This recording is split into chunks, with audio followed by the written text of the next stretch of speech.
Welcome back to the Chicago Tomahawk. I'm Mike, and I got my lab mate Matt with me. And today we have a special guest. We got Bernsey on, man, and we've been wanting to have this guy on for quite a bit. And it's schedules don't work out, but we're really glad to have him on, and we're just going to get right into it.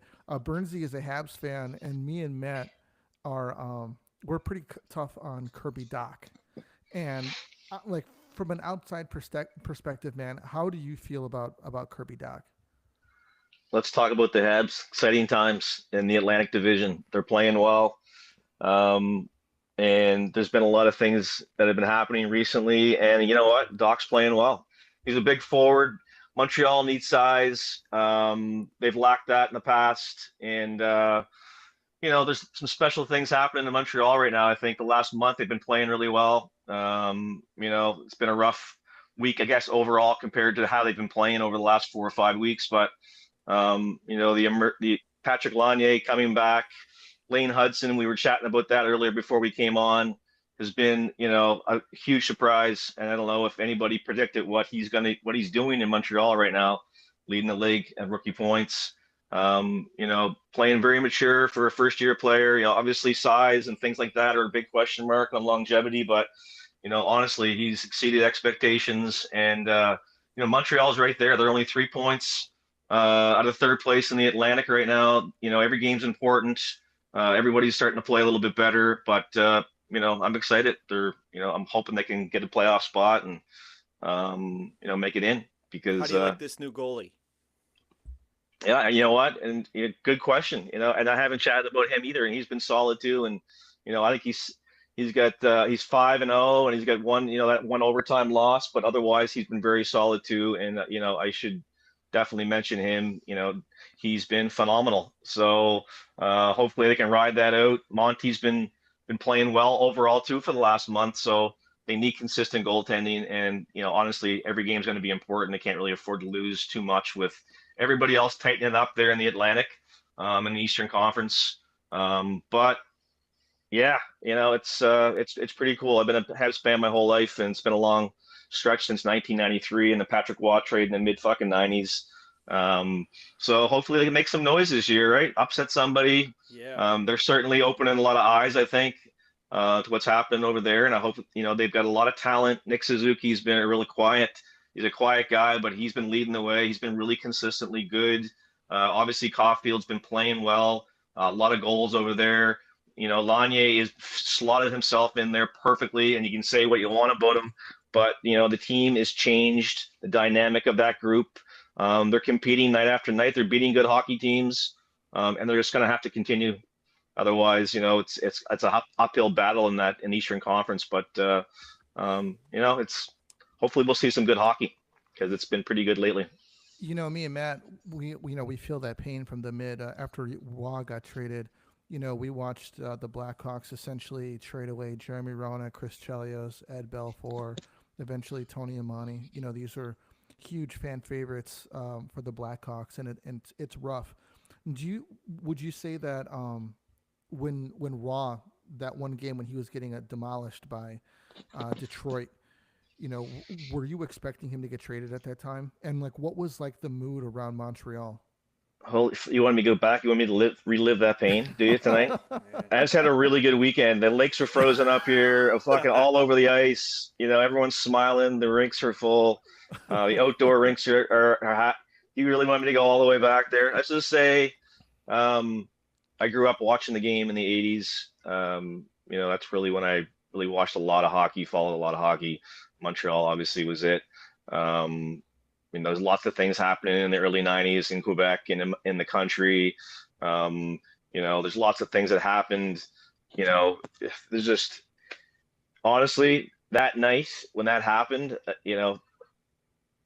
I thought it was going to be it for him. I watched the game. That was my initial reaction, knowing Patrick Waugh and the competitor that he was at that time, or he is even today. He wasn't going to take that kind of disrespect, and there was a lot of things that happened, broke down in that situation with the coaching and the ownership.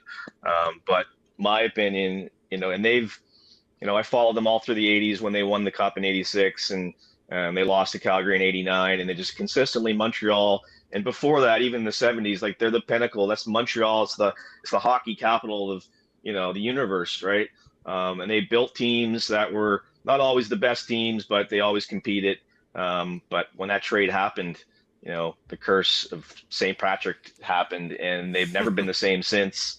And obviously, that run, a few years back, and that shortened season was very, very cool to watch. Carey Price, what they accomplished that season, but no, they just have some issues drafting here and there, and they're just, you know, I'm hoping that the core group they have there now can continue to mature, because right now I'm just focusing on that, and and it's an exciting group.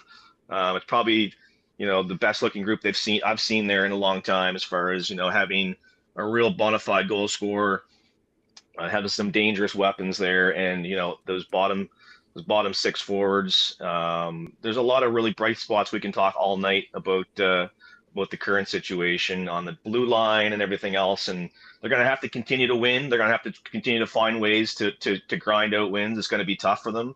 But like I said, I think right now that the future's bright in Montreal, and hopefully they can keep that group together and kind of build around it from there. Because obviously there's some heavyweight contracts there that have to go, and they can be a better team and definitely more streamlined. Right now they have to deal with what they have, but it's working right now. So hopefully they can continue, riding what's going well, and the team itself overall has been pretty consistent. They're pretty tight. Their defense is still kind of lacking, but there's holes there. But Caden Gooley's another guy that I didn't mention, who I think has really matured, and he's still very young.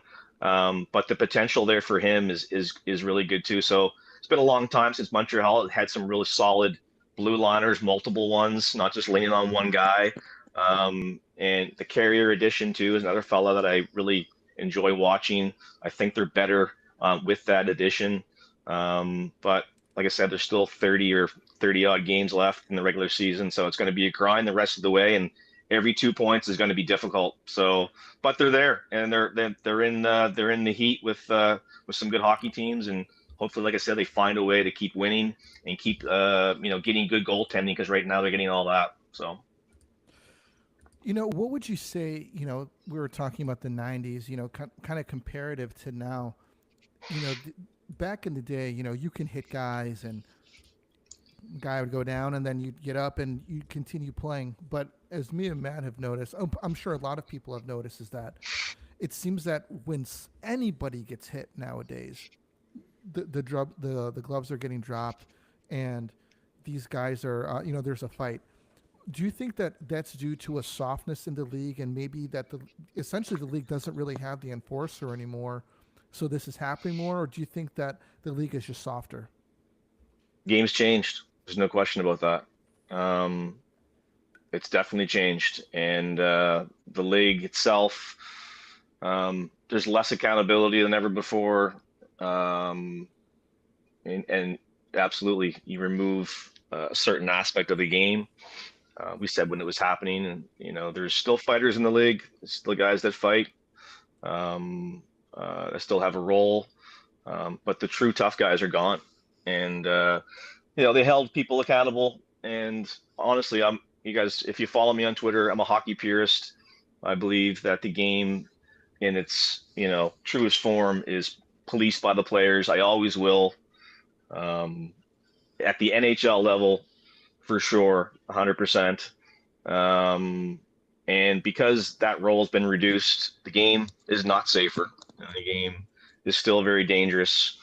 And you're seeing more and more on Twitter. Yeah, you're seeing more and more. Yeah, you're seeing more and more greasy stuff. And if you're a hockey person, it's obvious. Your superstars. And Crosby's a good example, and he's from our hometown. The guy's the blue noser beauty of all blue nosers. He's a perfect example. He's put up with a lot of shit. He's had to fight himself, stick up for himself. He's taken a beating. Early part of his career, he suffered some concussions. But guy's Darian tough Hatcher. as fucking. Yeah. Yeah, but now we're getting to a point now, we're past that, almost past that era. And the game's not safer, and you're seeing more and more greasy stuff happening that people are outraged over. When if we had the proper policing like we used to, I believe that those incidents would be reduced. And I haven't been convinced that the game is safer with the advancements in technology and the rule changes that have happened, the instigator and so on. So I'd like us to kind of revisit that kind of thing, especially at the NHL level. Otherwise, you know what, our stars are going to be out longer. They're going to be hurt more. Players in general are going to be hurt more. And like I said, until I see some definitive proof that removing the tough guy has made the game safer for everybody, I'm going to continue to advocate for that kind of matter. For that to continue, or come back to a level where we want to focus on skill and speed. You want to focus on that. You need to have that policing. So I'm called all kinds of names on Twitter, from everything because of that mentality.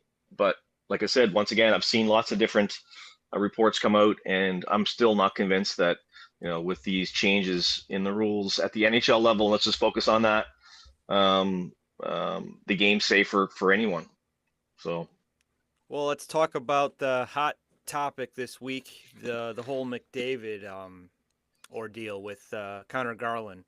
What were your thoughts on that, and did you think it was worthy of a 3-gamer? It kind of started a broader conversation online, on Twitter, on X. It always does. And you get busy during these times. People come to you and they ask like, what are your opinions? And I'm not as like it. Well, you know what? I'm busy. I got other things on the go. I can't always be on. I'd love to be able to, do more podcasts and do more live stuff. But, at the end of the day, I'm coaching 2 teams.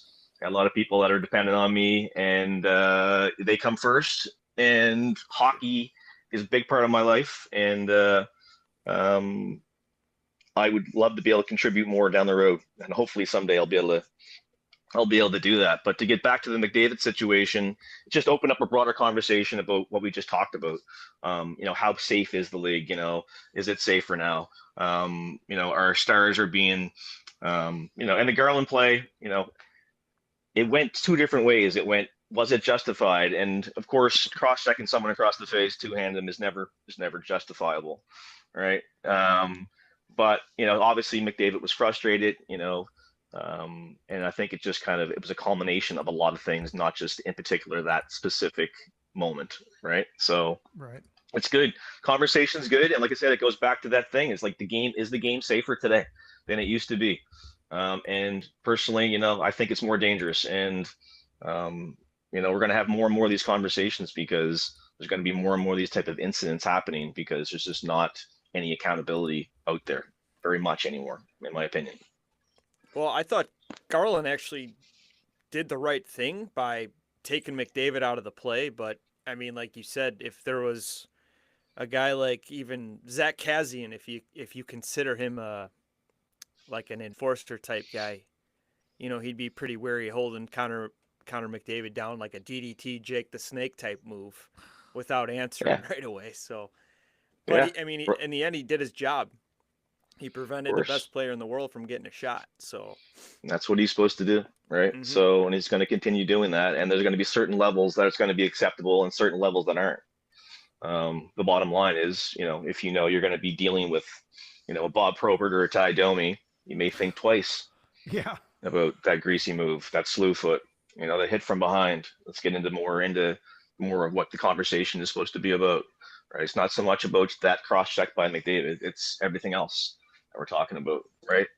So the instigator rule, we could argue and chat about that too, right? It's lots of things that put in place that, in my opinion, like I said, it's hurting that part of the game. And you want speed and skill. And if you really do, and you want to protect your superstars, then you need to have the proper enforcement. So that goes back on the league too. The referees, they're under a spotlight. They have to, they're being told they should be suspended for certain. And it's like, once again, it's an easy decision in my opinion. Like in the NHL, bring back those guys.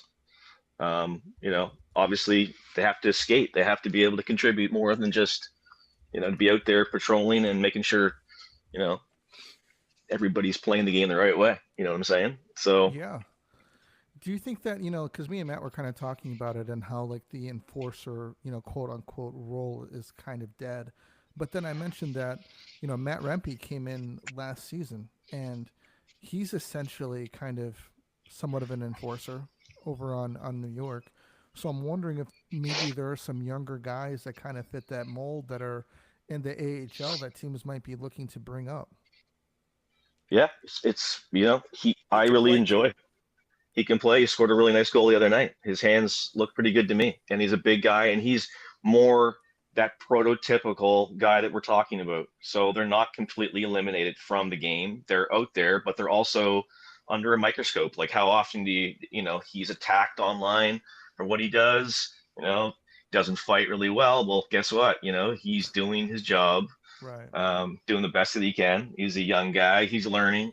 He's exciting. He pisses a lot of people off. He gets that good hate going in the NHL, which is something that's lacking. That's been lacking a long time, in my opinion. There's no villains. Rivalries, those Yeah, for rivalries sure. that we grew up in the 80s and Yeah. 90s, where the Quebec Nordiques and the Montreal Canadiens want to kill each other out on Yeah. the ice, Hawks right? wings. Yeah.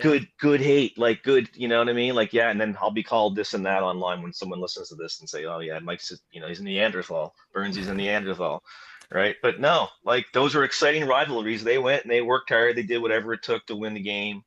I miss that, in professional sports in general, to be quite honest with you, not just in hockey. I find it's been, slipped to the Oh, wayside these days. And I used to watch a lot of hockey. We used to love MLB in the 80s and the 90s. And, it just doesn't have that, I still enjoy the hockey and the playoffs are great. But it's just, I miss those battles, Yeah, I even the miss them. NBA in the 80s and 90s was really good. It was really physical and there was battles down low and it wasn't just three-point shots all the time. And actually you could say that this kind of transfers to the NFL as well. I was watching it was an ESPN special on the 85 Bears on Friday. And dude, they were doing some hits, man. It was just like, whoa, like it was incredible. But I guess as time has gone on, all leagues it seems have kind of come away from kind of like the physical contact. And to kind of go a little deeper, I think that Bettman wanted to kind of move the league away from there being like, typically when you talk to people, at least in America, some people will say, "Oh, you went to a hockey game? Were there any fights?" I think that Bettman was trying to move the game away so that it's more exciting, so that the casual fan isn't isn't tuning in to see if there are any fights. It's instead they're tuning in to see their favorite players. But because that he has done that, and it's just such a highly skilled game now that for the purists, like the pure hockey fans, the people who turn on every game for their favorite team and been watching for 30 years or so, they've seen the change in the game and they don't like it. Do you think that I think that Bettman was successful in doing what he wanted to do? Do you think that since they are looking for a new commissioner within like I think they said within the next 2 years, Bettman wants to step away. Do you think that this commissioner needs to change the game in some way? Uh, Listen, if I could do it my way, it would be, a smaller group, smaller NHL, with, hockey starved, crazy fans with those rivalries that we had back in the day, right? Um, but it's all about money, and it's that kind of growth has been indicative of that, right? Whoever has the most money and can throw it around, and um, you know, that's where the growth is. Unfortunately, there's a lot of Canadian cities that would die for for another hockey team. There's a lot of people that deserve, that kind of professional sport in their city. Um, but I agree hopefully, with that. I mean, we the keep new bringing commissioner. Go ahead. Atlanta up. You know, Atlanta's going to get another team, but we're not going to put a team in Canada is absolutely ridiculous to me. Like, let's strike three with, it's not going to work. And you got teams like your hometown, Quebec. I mean, geez, It's always a rumor they're going to get a team, and it never happens. All comes down to probably dollar. It all comes down to the almighty dollar, right? I So hear Winnipeg the struggles too. I don't mean to cut you off, but I hear they don't get like the corporate backing that other teams get too. But they're a really good, exciting team. I mean, I think they're a Stanley Cup contending team, but I hear they have trouble selling out. Yeah, it's like I said, it's expensive to go to a hockey game. The country itself is everything's expensive to do. It's hard. We talk about growth. We talk about growing the game. It's expensive to do that more so now than ever before. It's um, the Canadian dollar compared to the American dollar. There's tax differences. There's lots of things that we could talk about on why a player would want to play in Canada over the U.S. and so on and so forth and down south. But to me, it's like I said, it's unfortunate that we don't have those rivalries anymore because I used to love watching Montreal play Boston in the 80s. I used to loathe and hate Cam Neely and Ray Bourque and the battles between those two teams. Leave those games after losing to those guys and being just devastated. The Nordiques playing the Habs and those battles that we had when the leagues were smaller and we had those divisions. I just felt that was the best hockey, and I definitely miss it. Everybody wants speed and skill, and everybody wants to be entertained by the game. But for me, it's like I'd much rather watch. If I was watching the Leafs play the Habs, I want them to just, you'd want there to be a lot of villains out there. You'd want to see the guys being, the purest and watching the game in its purest form. And I don't know. I just find it's like I said, it's not the good hate is not there anymore in the NHL, and the playoffs certainly are stepped up, and it's a better game to watch. But it's definitely changed, and like I said, growth is all based on. We could talk about what city deserves an NHL team. If whoever's trying to bring a team to their city has the biggest pocketbook, they're the ones that are going to get the team. Let's be honest. They have the money to have a facility there. They've got the market for it, and it all comes down to the dollars and cents. And unfortunately, the Canadian market lacks a lot of those things. So unfortunately, I'd love to see a team back in Quebec, another team in Ontario. But looking at some of the dollars that Utah, Vegas, that they paid to get an NHL franchise, I mean, you need to have huge, huge support and huge backing to do that. And unfortunately, like I said, the Canadian market becomes smaller and smaller in that regard. So I think Vegas kind of made sense because it's such a hub for gambling and for tourists, to come through. And, that made a lot of sense. I think anywhere other than Arizona for the Coyotes made sense because they were playing in like a college rink at one point. it's a weird situation there with that as well. Yeah, it A is. really weird situation. Really odd. To be honest with you, I can't even believe that we're talking about Atlanta getting another organization. I mean, that should be completely off the table. If you had if you had a choice and say you can just mold it however you wanted, how many teams and where would you put them in Canada? I mean, every town deserves a hockey team in Canada. Let's be honest. Sure. Our small town outside of Halifax had a huge event there last week. It's called Craft Hockeyville. It's a huge event that local rinks try to raise money, a grant through Craft Hockeyville to upgrade their rinks, expand their facilities in our small town. Put our bid in last week. So there's a lot of hockey hungry towns in Canada that could deserve a team. Once again, it goes back to whether they can afford to do it or not. But obviously, the current situation, obviously keep it all intact. But certainly, Quebec City, you've heard about that. You've seen the rivalries back in the day, and the players that played for those teams. So absolutely deserve a team there. Um, I'm in Halifax. I'd love to be able to have a team on the East Coast. But once again, we need a facility. We need to have somebody with deep pockets. Um, but yeah, reduce the size of the league. It would be wonderful. You could reduce it down to the way it used to be with the old Adams division, Smythe division. Norris. That would be amazing because then, like I said, they would be you'd be playing those same teams that you despise more often, and there'd be just better rivalries and just better hockey for everybody. Okay. Bettman killed us moving Detroit to the East because that was like a Right. great rivalry back in the day. And for me, the 100%. Vancouver Canucks 2009 maybe to 2012 was a good rivalry, and it kind of got reamped a little bit when they moved Kessler and Kevin Bieksa to the Ducks, and we had a great playoff series in 2010. It was old-time nasty hockey. I loved it.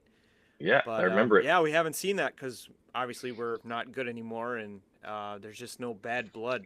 Except on the internet, I see a lot of bad blood with Nathan McKinnon's squad and Nikita Kucherov's squad. I'd like to see a little bit of that little Colorado Tampa Bay rivalry going on. They got to take advantage of that. I've been saying that for a couple of weeks now. Right. Kucherov got some, has a grease in his game, and he's one of the best players in the league too. So he creates a little bit of a rivalry there.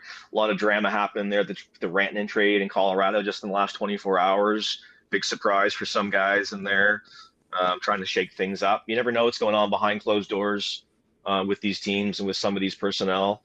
With Chicago, for example, you guys, why don't you tell us what's happening there? We get one of the best young players in the game. Obviously I see the season that you guys are having over there. What are you guys lacking over there? Leadership? What is it? What does Chicago need to be, a competitor, a contender again, right? Keeping in mind, I'm a Habs fan, for fuck's sakes. So, it's been a while. So I'm not bragging by any stretch, but Chicago should be doing better with some of the names I see over there. Our problem, man, is that during those cup years, our GM, he emptied the cupboard of prospects. So when the whole song and dance was over, obviously he got fired, and the new guy came in and he had nothing. He had nothing but that and an empty cupboard of prospects, and he had nobody in the AHL, and we had no picks. And we just signed Seth Jones the year before to a 7-year, $9.5 million annual average a year deal. So he comes in, and obviously what you have to do is you have to start stockpiling picks. And we were so bad, we got lucky that we got Connor Bedard, but we got Connor Bedard year 1 in this rebuild. So there was a lot of expectations from the outside, thinking that because we got this kid that we were back on the map, and that's not the case. And we've essentially got a lot of really young guys that need to mature, they need to develop, and they need to do it properly, man. And unfortunately, that doesn't happen quickly. Yeah, it's a men's league. It's definitely a men's league, and there's definitely lots of work to be done there. And absolutely, it's there are some veteran guys that are there in the group, but it's hard to find the right chemistry, in any team that you have, let alone in the NHL, where it's a pretty intense schedule, and there's a lot of pressure on them there. But you got guys Bedard's still performing college. well. Guys coming from college that practically play on the weekends, and then they come into the NHL, and they're playing 3 games a week sometimes. That's a huge difference. But that's just kind of to put it, I guess, into layman's terms on what's going on. We got a lot of young guys that are looking to take the next step, but that just takes time, man. And we need a coach. Yeah, we get a new coach every year. That's not helping. I'm kind of hoping the Isles pull away from Patty Waugh. I'd like to see a guy like that, just kind of old school mentality, and get some structure here, because this is Davidson's 3rd coach, I believe. I know it's not his fault with the first one, but even Mike Sullivan, if he's available, he's a cup winner. I'd like something like that. It's just these new rookie coaches not working. It's really important. You got to have the right guy behind the bench, at any level, to build around, and to hold guys accountable too, right, on their play. So Mike Keenan's it's been a rough go. So. My Iron Mike. Miss We've him. got this guy Sorensen. I mean, I actually kind of like the guy because Nice guy. Yeah. he's done well with in the AHL. They brought him up from the AHL. He's done well with these young kids in the AHL. So it seems like he can communicate with them, which is actually it seems to be a skill these days because, if you look at Tortorella, it looks like he has a hard time communicating with players, even though that he's an excellent coach. I think that he has a hard time communicating with these young players. And, you know, I told Matt, man, instead of getting somebody from like the coaching carousal, we need like the next guy who can bring a team together, but kind of understand them at the same time. Yeah, it's a tough thing. I coach a couple teams, and I coach my sons who play minor hockey, and every year's a different challenge. And I'm sure, all the coaches that are out there, every team that they have and every group that they're responsible for comes with its fair share of challenges. Sometimes they're completely different from the year before. But you definitely have to have the right mix. And, players today, young people today are different than they were 10 years ago, 20 years ago. Definitely different as far as, how you can deal with them and how you should deal with them, and trying to get the proper motivation so that, you get the best out of them on the ice, on and off the ice. But yeah, it's a delicate balancing act. They've gone through a lot of coaches. Chicago has in the last few years. It hasn't worked out for them. They definitely need to find somebody there that they can, you know, put the weight of the organization on, and can mature with the group, or help that young group move along and just get better year after year. What challenges are you facing as a coach of minor hockey, if you don't mind me asking? Like, do you have like kids kind of trying to Michigan, like a lot of plays, or like what's going on? It's my 13th year doing it, and some years I do one team, some years I do two teams, some years I do three teams. This year I'm doing two, and the group I'm coaching this year is a first year for me and for our association. It's a U23 team. It gives young men and women an opportunity to play hockey after the age of 18 and 19 years old. Typically after they leave midget or the U18 role, they don't really have a lot of opportunity to play. So I'm coaching one of those teams this year. So it's a U23 group, ages 18 to 23. It's the first time I've ever done that. So these are young men and women. They have jobs, they have other priorities.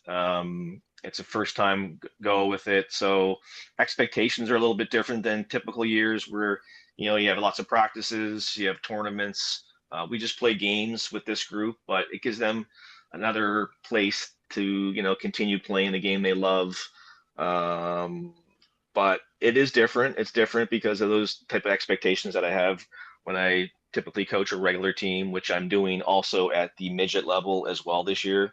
So that's been challenging. That's been different for me, but it's been a good challenge, and so far so good. It's been going well with both groups, and we're like halfway through. We got about two months left, maybe maybe 9 weeks to go, and we got a lot of hockey left between both groups.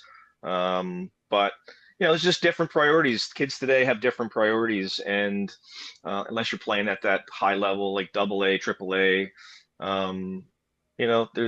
they have other things on the go, and other things that are important to them. So you just have to learn to balance those expectations and make sure they're not, too out to lunch with the skill levels that you have. Because I have players that are, for example, in my U18 group, my midget group, I have a player playing for the first time in his life. He's never played organized hockey before.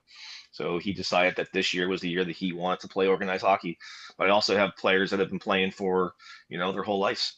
So, dealing with those type of skill levels and personalities and things like that, and people that are brand new to the sport, I love the challenge. And, this year has been eye-opening for a lot of different reasons. But, we're 40 plus games in between both groups, and everybody's still happy and healthy, and it's only been a few suspensions along the way. So I chalk that up as a success so far, and hopefully the next 2 months are positive too, and we finish strong.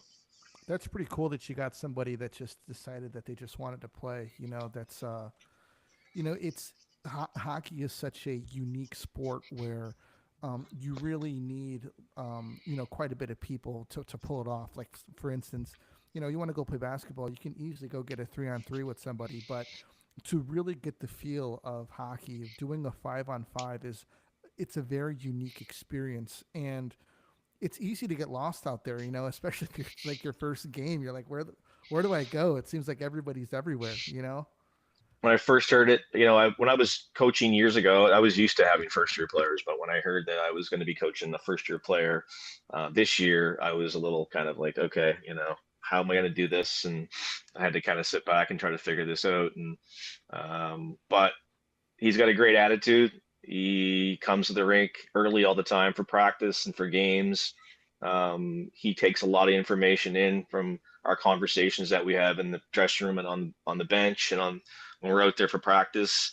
And honestly, he's been one of the bright spots for our U18 group, our midget group.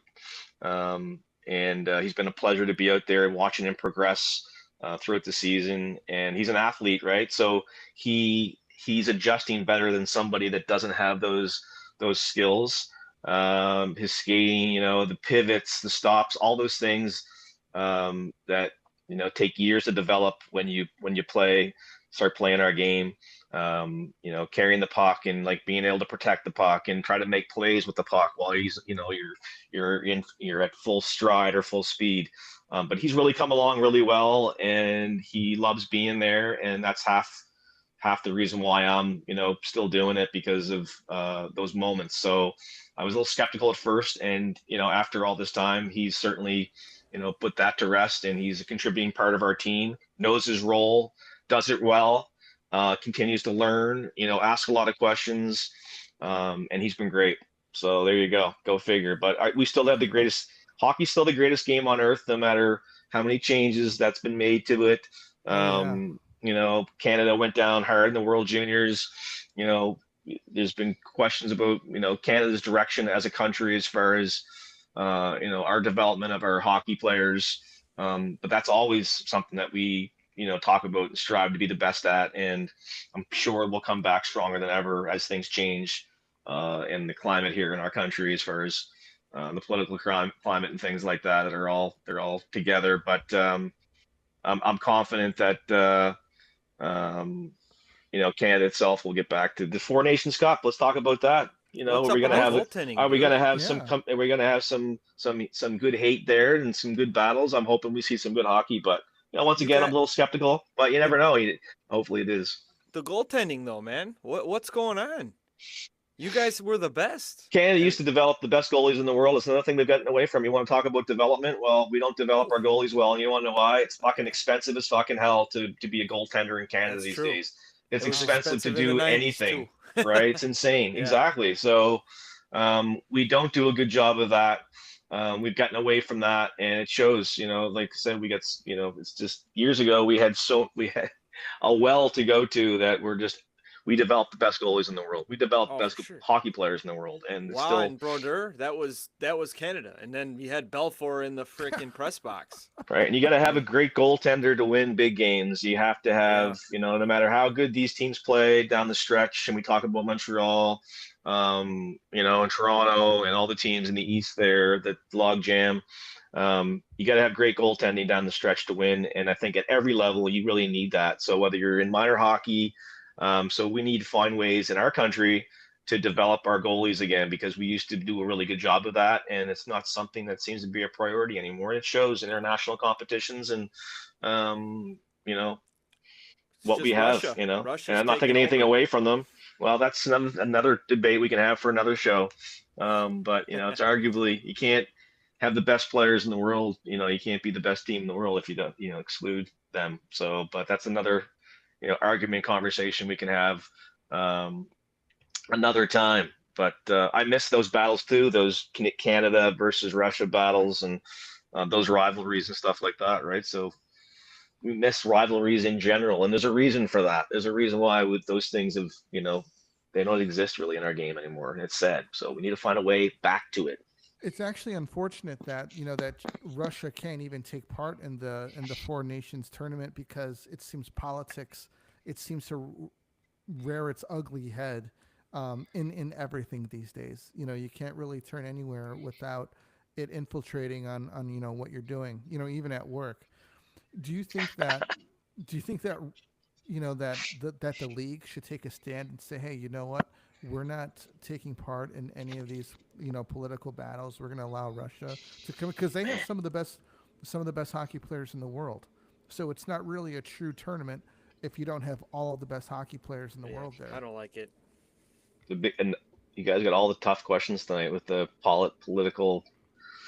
Yeah, the world itself in general is too political, right? It's There's too many pussified. Just say politics. it. There's too many fucking politics and everything. Sports are man. supposed to be something that we get away from the Right. things that hurt our head. And I'm 100%. not saying there's not important issues that need to be addressed out there, but definitely, and I think it's it's not a coincidence that we talk about how professional sports in general, there's something lacking there, and it's because we've it's our professional sports are too political today. There's too many politics involved. There's too many things involved. And it's always had a taste of it, right? But now you're right. Everything in general, our world is, listen, don't get me fucking started in the situation here in Canada, right? So everybody knows my stance on a lot of different things, and our kids, and they deserve to go to a place that they can forget about the issues going on in the world and enjoy our great game and play and work hard as a group and grow as a team and enjoy time together away from all the political bullshit that's out there. And I think we need to have less politics in our game and professional sports in general. Another thing we need to work on as a society, because like I said, I don't think it's a coincidence that there's that less of that Right juice there that I'm with you, talking man. about. You know what I'm The saying? other So the other day we had a posted about Mark Lazarus, whining.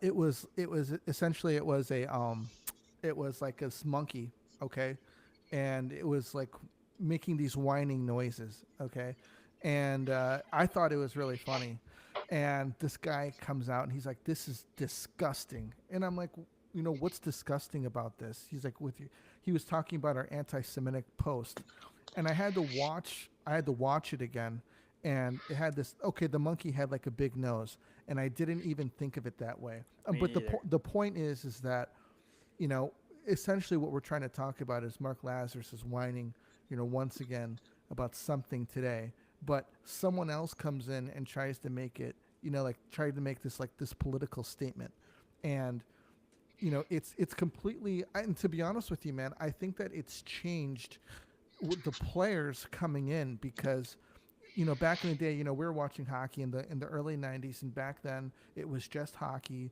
and that is it. Nowadays, it seems like everybody has some kind of cause that they believe in or something that they want to make a statement on, and I think it's affecting these young players coming in. Do you see this too, that young players these days are more politicized coming in than say players 20 years ago? you guys still hear me okay? Yep. Yeah. I don't know. I mean, I'm in the local rinks and stuff like that, and I don't see anything. I see nothing but the game. I see people being happy. I see communities coming together. I see most of the fighting happening online and battling Yeah, for between sure. people that don't understand the game, that somehow want to be involved in the game, but really just want to tear the game down. Let's be honest. Why are they Yeah. always writers too? Yeah, it seems that way. It's like there's the That's guys that these fucking companies like to hire. I don't know, just to cause rage It's online. like, dude, I got no But problem with what you believe in, but just Jesus, like slow it down a little bit. Let's talk Hawks, But yeah, Yeah. it's, And it's like every so company too. the game's great, and it's had a bad rap in Canada in the last little while. And I got to be honest, I've been around the game for 45 years. Majority of people I come across in the game, and I coach, like I said, been around so many different people, and majority of people are wonderful. They love the game. They love having their kids involved. Um, uh, and every weekend I'm out, and there's nothing but positivity that I'm seeing around the game. Locally, minor hockey, we have great volunteers, and they go to the rink and they see the benefits of our game, and they continue to support it. And like I said, it's nothing but positive things that I see. And the less politics, the better, in my opinion. To get back to your question, the less politics, the better in every level. Please and thank you. That's all I'm going to say about it. But yeah, does it affect people? Of course. They're only human, so they just want to play the game, right? So Sure. if you're going to get paid, obviously you have a responsibility, a lot of different responsibilities going to that level.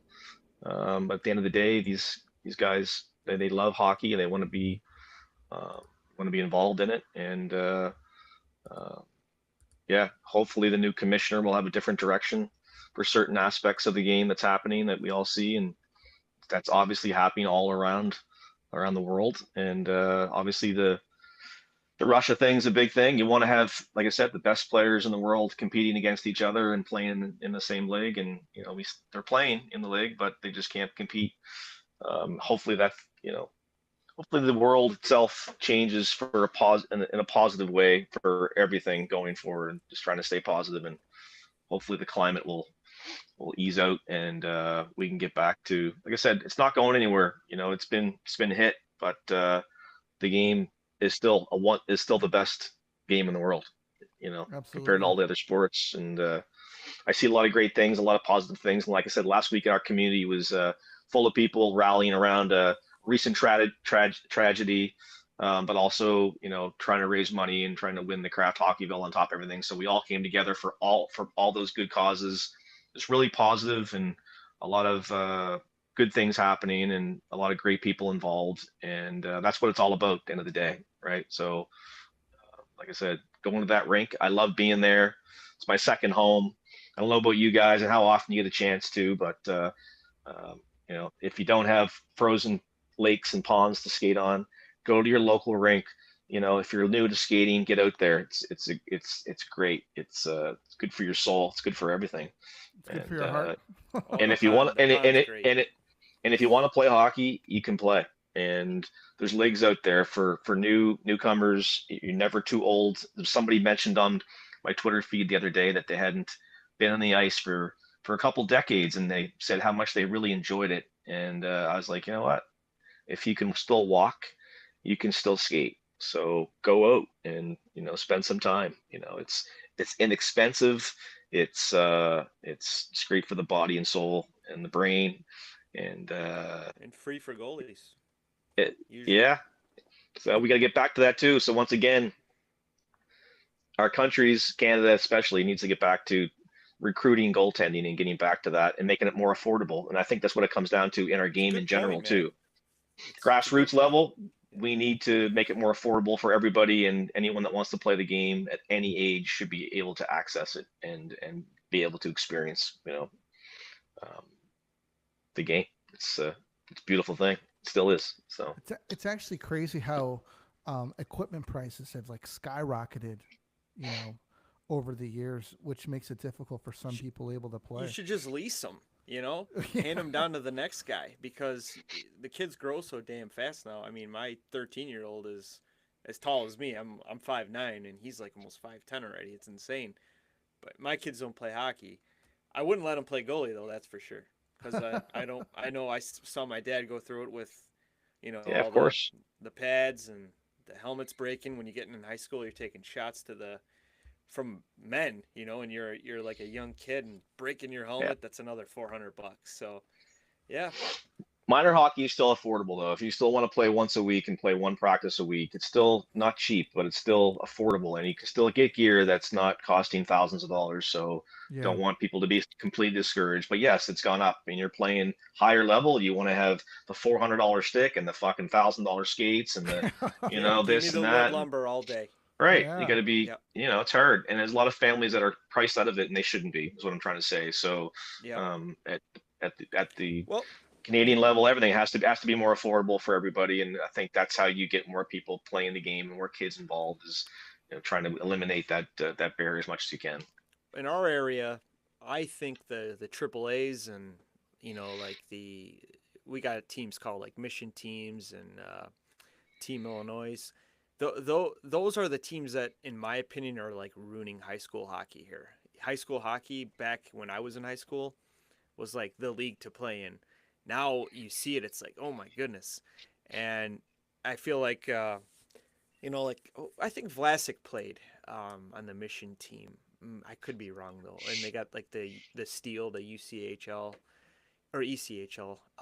And I don't see many kids anymore wanting to do the like the house leagues we call it and stuff like that. You got like single A, double A, but the triple A's and these elite teams are just kind of ruining the older age kids here, and it's kind of sad to see because I really enjoyed my time in high school. It was fun, but yeah, it's just it's crazy different, and the pricing is just insane.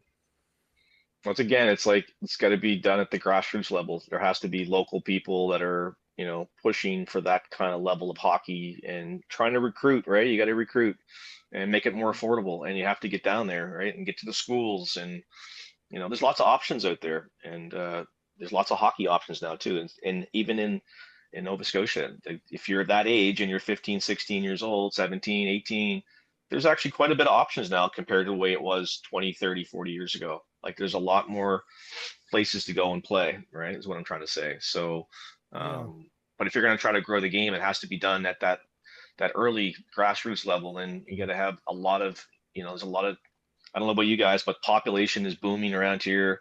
Our province is absorbing tens of thousands of new people every year. We're only a very small province here in Canada, but so there's going to be kids and there's going to be population. So, get a same thing in your area too, in Chicago, I'm sure. It just has to be, every city's different and the challenges are probably going to be different everywhere you go, but you got to have good volunteers there and that love the game and that believe in it, and trying to grow it at that grassroots level, and those kind of experiences, The Blackhawks schools and have stuff like that, I helped think.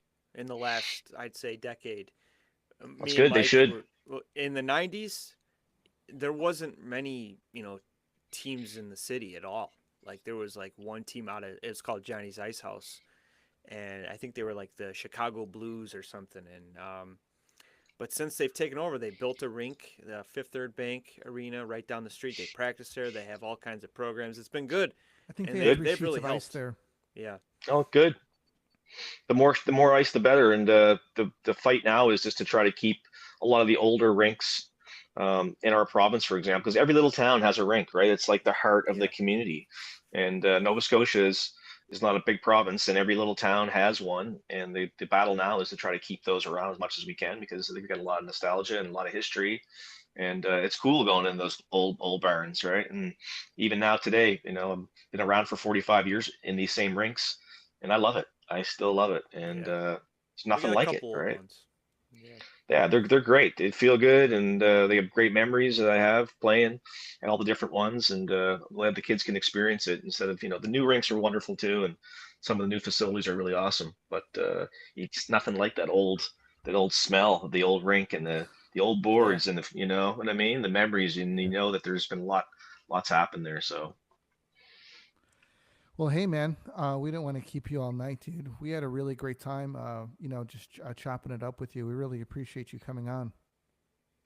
thanks, Mike and Maddie. I'm gonna retweet the pod on my Twitter, and I'm going to have a giveaway for everybody that's following along. Sweet. I picked something up especially for you guys, Chicago, and I'll announce it on my Twitter feed in the next 24 hours or so. And I'm going to give it away to somebody just randomly. And so thanks a lot, guys, for having me. And I Yeah. appreciate all the support over the years. And, happy to come on and talk hockey anytime. I love Yeah, the dude, we wanna game. Hopefully do we this get you again. again for the Habs making the playoffs. Yeah, man, I would love to get back Yeah. on and chat more about it. Like I said, the next month's going to be huge, and hopefully they're right in. I appreciate the support, and like I said, I hope things improve there in Chicago for you guys, and let's definitely get on again sometime. And like I said, I'm always open for talking about hockey. Always. Good luck to you and your teams too, man. We're pulling for you. Appreciate that. All right, Appreciate that. brother. So when You take care. we play you guys, remember what you just said. So we're looking for No, 2 points. your teams that Yeah. you coach. I don't care about the. Oh, my Canadians. teams. I'm sorry about that. No. All good, Your brother. teams. All good. Your I'm just teams. kidding. I appreciate that. I'll keep you Yeah. guys posted on that too. All right. Good. Thanks again for all that. All right, brother. You take care. All right, man. Too, guys. Thanks again for having me. Yeah. Appreciate it. All right, See this ya. is Tomahawk. We're out of here.